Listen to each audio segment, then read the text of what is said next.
Hello everyone, আমাদের চ্যানেলে তোমাদের প্রত্যেককে স্বাগত জানাই। আজকে আমরা এই ভিডিওটির মধ্য দিয়ে ক্লাস 11 ফিজিক্সের ইউনিট 2 থেকে কিছু বিষয় নিয়ে তোমাদের সঙ্গে আলোচনা করব। যেই বিষয়গুলো নিয়ে আলোচনা করা হবে তোমরা এখানে লেখা দেখতে পাচ্ছ।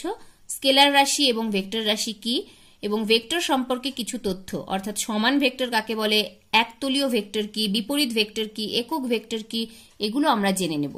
তারপর জানবো যে দুটি ভেক্টরের যোগ কিভাবে করতে হয় এবং ভেক্টর যোগের ত্রিভুজ সূত্র, সামান্তরিক সূত্র, এগুলো আমরা বিস্তারিত জানবো। তাহলে ভিডিওটি শুরু করা যাক। প্রথমেই জেনে নেব আমরা স্কেলার ও ভেক্টর রাশি সম্পর্কে। যদিও তোমরা তোমাদের আগের ক্লাসগুলোতে শিখেছো স্কেলার ও ভেক্টর রাশির সংজ্ঞা, এখানে আমরা ডিটেইলস বা বিস্তারিত শিখব। স্কেলার রাশি কাকে বলে? যে সমস্ত রাশির শুধুমাত্র মান রয়েছে, কোনো দিক নেই, তাকে বলে স্কেলার রাশি। যেমন দৈর্ঘ্য, ভর, সময়, আপেক্ষিক গুরুত্ব, শক্তি, উষ্ণতা প্রভৃতি রাশির শুধুমাত্র মান জানলেই আমরা রাশিগুলি সম্পর্কে পুরোপুরি ধারণা পেতে পারি। এই রাশিগুলির দিক বলে কিছু নেই। যেমন কোনো বস্তুর ভর বলতে তার মধ্যে জড় পদার্থের পরিমাণকেই বোঝায়। ভর প্রকাশের জন্য কিন্তু কোনো দিকের প্রয়োজন হয় না। এই জন্য এই সমস্ত রাশিগুলোকে বলা হয় স্কেলার রাশি। এবার ভেক্টর রাশি কারা? যে সমস্ত রাশিগুলো প্রকাশ করার জন্য দিক এর প্রয়োজন হয় তাকে বলে ভেক্টর রাশি।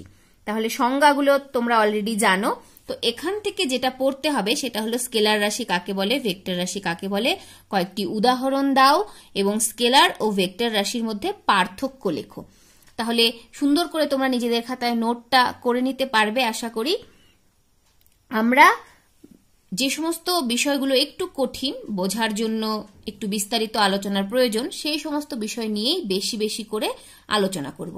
যেহেতু স্কেলার ভেক্টর রাশি তোমরা প্রত্যেকেই বোঝো এগুলো কি, পার্থক্য করতে পারবে, তাই এই নিয়ে আর বেশি আলোচনা করছি না। এবার চলে যাব পরের টপিকে। পরের টপিক অর্থাৎ ভেক্টর সম্পর্কে কিছু তথ্য।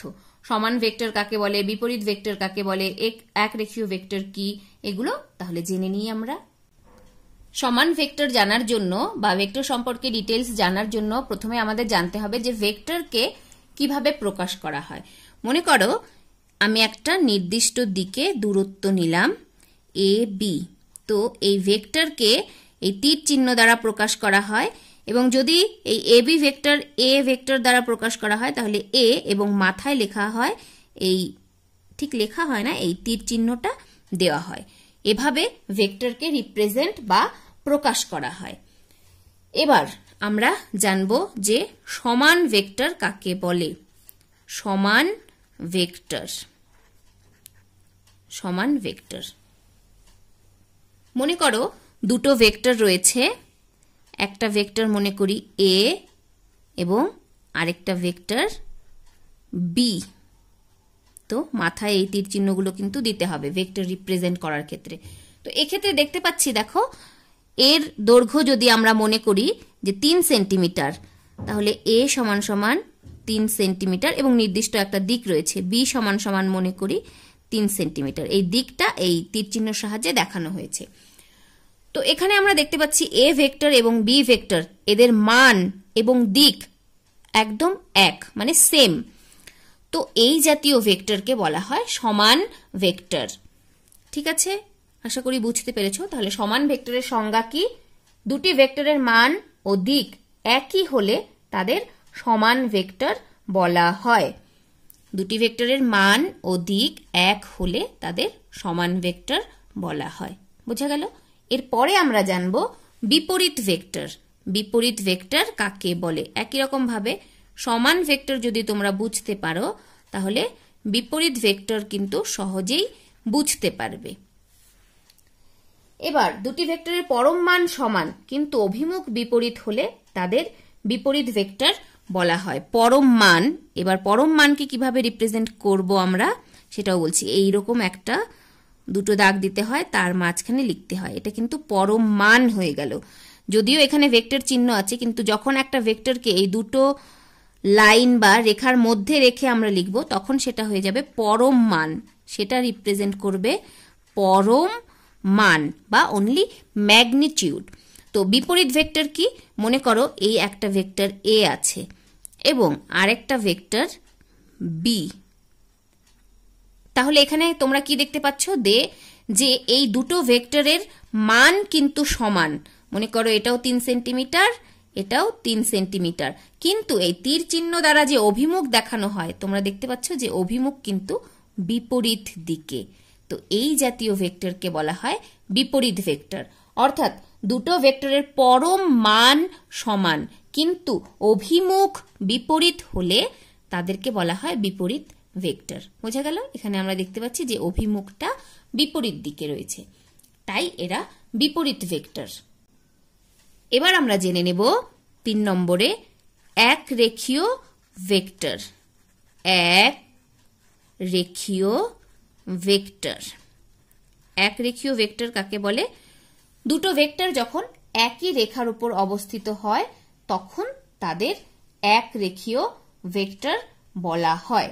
যেমন মনে করো আমি একটা রেখা আঁকলাম, এবার এখানে মনে করো এই এম একটা ভেক্টর, আবার এখান থেকে এইটুকু মনে করো এন একটা ভেক্টর, আবার মনে করো ও একটা ভেক্টর, ছোট ছোট অংশ, ঠিক আছে, এখান থেকে এই পর্যন্ত। তো এই যে এম এন ও, এই যে 3টে ভেক্টর আঁকলাম আমি, তো এই 3টি ভেক্টর হলো এক রেখীয় ভেক্টর, অর্থাৎ একই রেখার উপর অবস্থিত।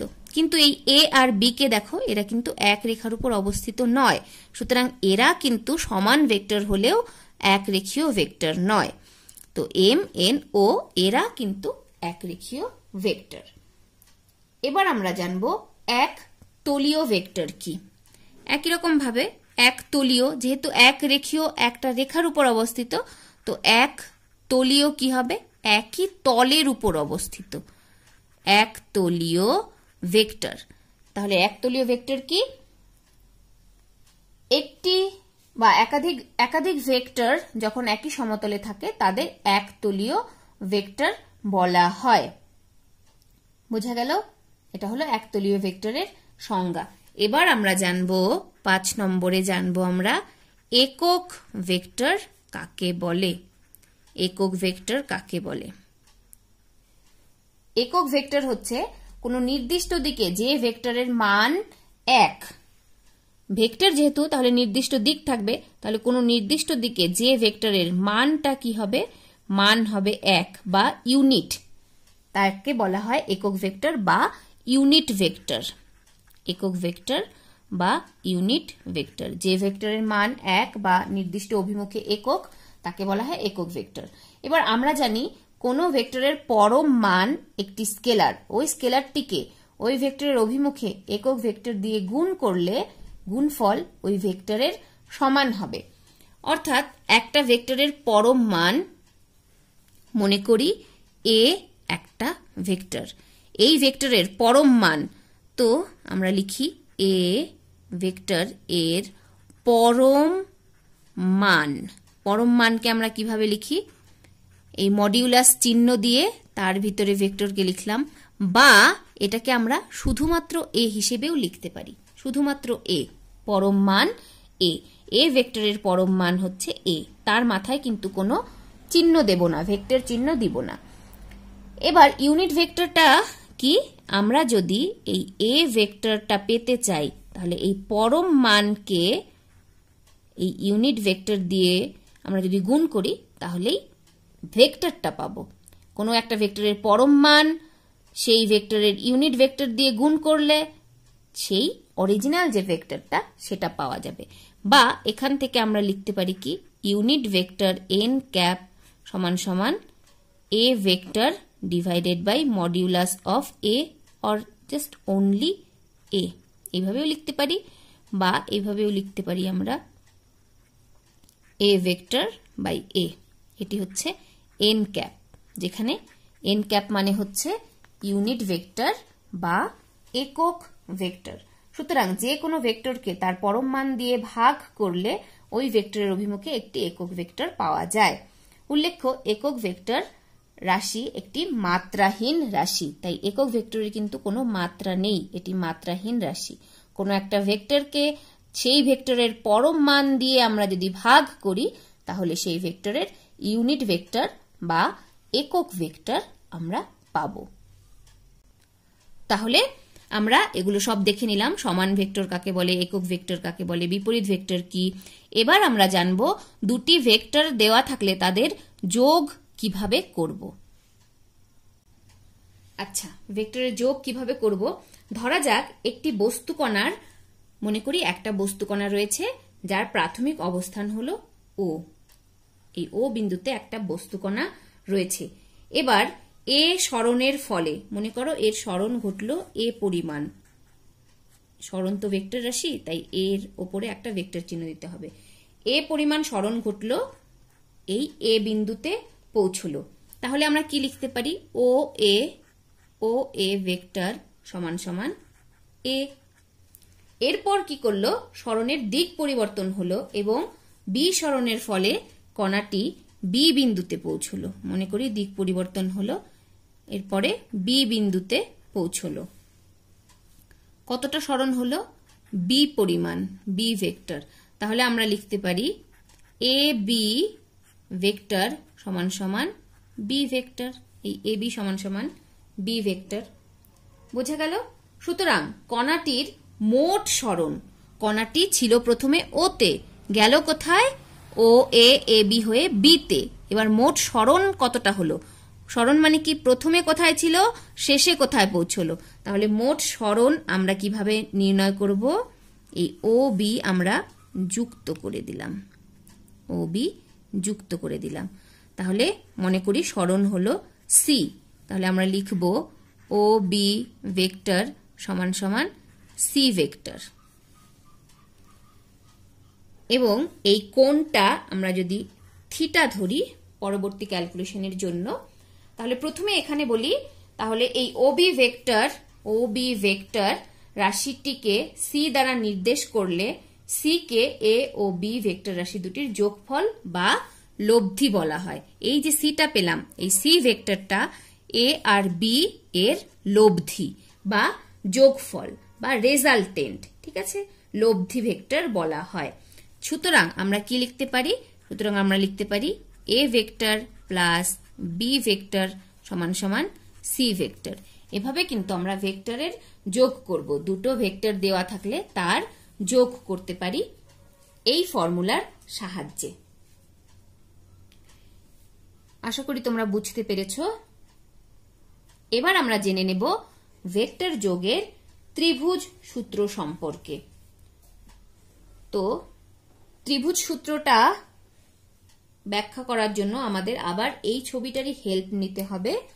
মনে করো এবার কি করব, এই যে ও এ রেখাটা আছে এটাকে আমরা ই পর্যন্ত বর্ধিত করলাম এবং বি আর ই যুক্ত করে দিলাম। এই বি আর ই যোগ করা হলো, এই কোণটা ধরা হলো আলফা। ঠিক আছে, তাহলে এই চিত্র অনুযায়ী আমরা কি জানি, আমরা জানি এ প্লাস বি সমান সমান সি। আমরা জানি এ প্লাস বি সমান সমান সি, অর্থাৎ আমরা লিখতে পারি ও এ প্লাস ও বি সমান সমান, সরি এটা এ বি হবে, ও এ প্লাস এ বি সমান সমান ও বি। বুঝা গেল? তাহলে ও এ বি, এই ও এ বি, এই যে ত্রিভুজটা রয়েছে, এই ত্রিভুজের তিনটি বাহু দ্বারা প্রকাশিত তিনটি ভেক্টরের, অর্থাৎ দুটি মূল ভেক্টর এবং তাদের লব্ধি ভেক্টরের মান ও দিক বিবেচনা করেই নিম্নলিখিত ভেক্টর যোগের ত্রিভুজ সূত্রটি পাওয়া যায়। তাহলে ভেক্টর যোগের ত্রিভুজ সূত্রটি কি? একটি ত্রিভুজের ক্রমানুসারে গৃহীত দুটি বাহু দুটি ভেক্টরের মান ও দিক সূচিত করলে বিপরীত ক্রমে গৃহীত তৃতীয় বাহুটি উক্ত ভেক্টর দুটির লব্ধির মান ও দিক নির্দেশ করে। তাহলে দেখো একটা ত্রিভুজের আমরা জানি তিনটি বাহু থাকে, তো পর্যায়ক্রমে গৃহীত মানে এই প্রথমের বাহু তারপরে সেই সঙ্গে দ্বিতীয় বাহু, তাই এই ক্রমানুসারে গৃহীত দুটি বাহুর ভেক্টরের মান ও দিক সূচিত করলে বিপরীত ক্রমে, এবার দেখো এটার তীর চিহ্ন আমরা এদিকে দিলাম, এটার তীর চিহ্ন এদিকে, ক্রম ঠিক আছে, কিন্তু এবার এটা এইদিকে যদি দিই, এইদিকে হলে সেটা কিন্তু ক্রমটা ঠিক থাকবে, কিন্তু আমাদের ত্রিভুজ সূত্র অনুসারে এই বাহুটা বিপরীত ক্রমে যদি আমরা নিই তাহলে এই তৃতীয় বাহুটার সঙ্গে এই ক্রমানুসারে গৃহীত বাহু দুটির যোগফল সমান হবে, অর্থাৎ সি সমান সমান এ প্লাস বি। আমি আবারও বলছি, একটি ত্রিভুজের ক্রমানুসারে গৃহীত দুটি বাহুর দুটি ভেক্টরের মান ও দিক সূচিত করলে বিপরীত ক্রমে গৃহীত তৃতীয় বাহুটি উক্ত ভেক্টর দুটির লব্ধির মান ও দিক নির্দেশ করবে বা নির্দেশ করে। এটাই কিন্তু ত্রিভুজ সূত্র। এবার এই ছবিটা কেন আঁকলাম? এই ছবিটা আঁকলাম গাণিতিক পদ্ধতি বিশ্লেষণের জন্য। এই ছবিটার থেকে তোমরা দেখো কি বলতে পারবে, একটা সমকোণী ত্রিভুজ পেলাম আমরা ও বি ই, তাই তো? এই সমকোণী ত্রিভুজের ও বি স্কয়ার সমান সমান আমরা কি লিখতে পারি? আমি এখানে লিখছি। সমকোণী ত্রিভুজটার ও বি স্কয়ার সমান সমান আমরা লিখতে পারি ও স্কয়ার প্লাস বি স্কয়ার, কেননা অতিভুজ স্কয়ার সমান সমান লম্ব স্কয়ার প্লাস ভূমি স্কয়ার। এবার ও ইটাকে আমরা কি লিখতে পারি? ও ই, এটাকে লিখতে পারি ও এ প্লাস এ ই, সেটা লিখে দিলাম। ও ইর জায়গায় লিখব ও এ প্লাস এ ই তার হোল স্কয়ার প্লাস বিই তার স্কয়ার। এবার আমরা এটাকে এ প্লাস বি হোল স্কয়ারের ফর্মে ভাঙাবো। কি পাবো? ও A square plus 2 into O A E plus এ ই তার স্কয়ার প্লাস বিই তার স্কয়ার। এটাকে এ প্লাস বি হোল স্কয়ারের সূত্রে ভেঙে নিলাম। এবার পরের লাইনে আমরা লিখতে পারি ও এ স্কয়ার প্লাস, এখানে দেখতে পাচ্ছ 2 ও এ ই স্কয়ার আর বি স্কয়ারটাকে আমরা একসঙ্গে লিখব। তাহলে এ স্কয়ার প্লাস বি স্কয়ার একসঙ্গে লিখলাম, এটাকে 2 ও এ ই এভাবে লিখলাম আমরা। পরের লাইনে কি লিখতে পারি? ও A square plus A B square plus 2 ও A B into A E by A B. এই এ বি কাটা, এ ই থাকলো, এই লাইনটাকে আমরা গুছিয়ে এভাবে লিখলাম। সমান সমান লিখতে পারি ও A square plus A B square plus 2 ও এ বি কস আলফা। কেন কস আলফা হলো? কস মানে কি আমরা জানি ভূমি বাই অতিভুজ। এই ছবিটা দেখো, এইটা হচ্ছে কোণ আলফা, তো আলফা কোণের রেসপেক্টে ভূমি কোণটা এই হচ্ছে এ ই ভূমি আর অতিভুজ কোণটা এ বি, তাই জন্যই তো এ ই বাই এ বি মানে আমরা লিখে দিলাম কস আলফা। বোঝা গেল? তাহলে ফাইনালি আমরা কি পেলাম? ও বি স্কয়ার সমান সমান ও A square plus A B square.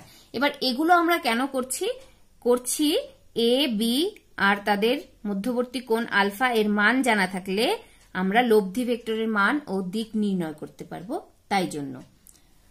তো এই ও বি সমান সমান কি দেখো সি, ও এ সমান সমান কি এ, ঠিক আছে?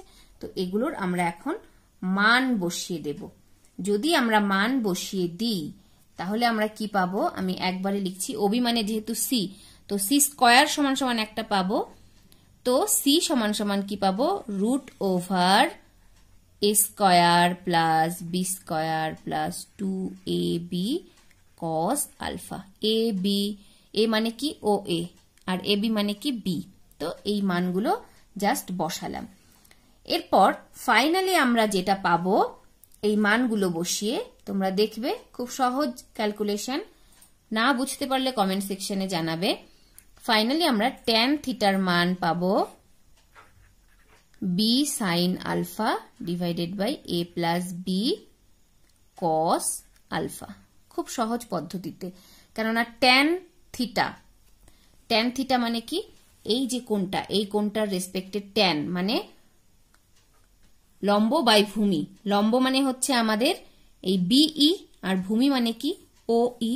তো এই বিই এবং ও ই এর মান বসালে আমরা এরকম পাবো B sine alpha divided by A plus B cos alpha. এটাকে আমরা দিয়ে দিই 2 নম্বর সমীকরণ, এবং এই সি স্কয়ার বা সি সমান সমান যেটা পেলাম সেটাকে আমরা দিয়ে দিই 1 নম্বর সমীকরণ। তাহলে এই 1 আর 2 নং সমীকরণ থেকে আমরা কিন্তু এই সি এর মানটা বের করতে পারলেই কি লব্ধি ভেক্টরের মান বের করতে পারবো। আর লব্ধি ভেক্টরের মান বের করার জন্যই আমাদের এই যে নেক্সট যে ক্যালকুলেশন সেকেন্ড স্টেপ, এই এটাকে বর্ধিত করলাম, বিই যুক্ত করলাম, এটা করা হলো। ঠিক আছে, একটু বইটা ভালো করে দেখবে, আশা করি এই ধারণাটা আরো পরিষ্কার হয়ে যাবে। এবার ভেক্টর যোগের সামান্তরিক সূত্রটা কি? সামান্তরিক সূত্রটা একটু শুধু শুনে নাও। সামান্তরিক সূত্রটা কিন্তু ত্রিভুজ সূত্রেরই একটা প্রমাণ।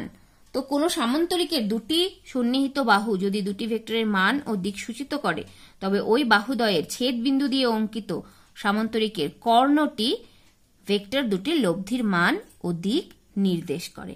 এক্ষেত্রে ওই ছেদ বিন্দুটি ভেক্টর দুটি ও ওদের লব্ধির আদি বিন্দু হয়। একই রকম ভাবে সামান্তরিক সূত্রটা ত্রিভুজ সূত্রের অ্যাপ্লিকেশন করেই তোমরা পেতে পারো। দেখে নিও, সামান্তরিক সূত্রটাও সহজই রয়েছে। যদি না বুঝতে পারো কমেন্ট সেকশনে অবশ্যই জানিও। এরপরে কিন্তু আমরা আমাদের চ্যানেলে ক্লাস 11 থেকে নিটে বা জয়েন্ট এন্ট্রান্স এক্সামে যে সমস্ত প্রশ্নগুলো আসে প্রত্যেকটি অধ্যায় ভিত্তিক, সেই সমস্ত প্রশ্ন নিয়ে কিন্তু আমরা ধীরে ধীরে আলোচনা করব।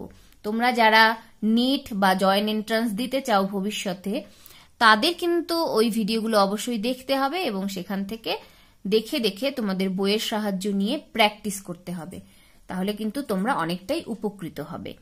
ধন্যবাদ তোমাদের সকলকে।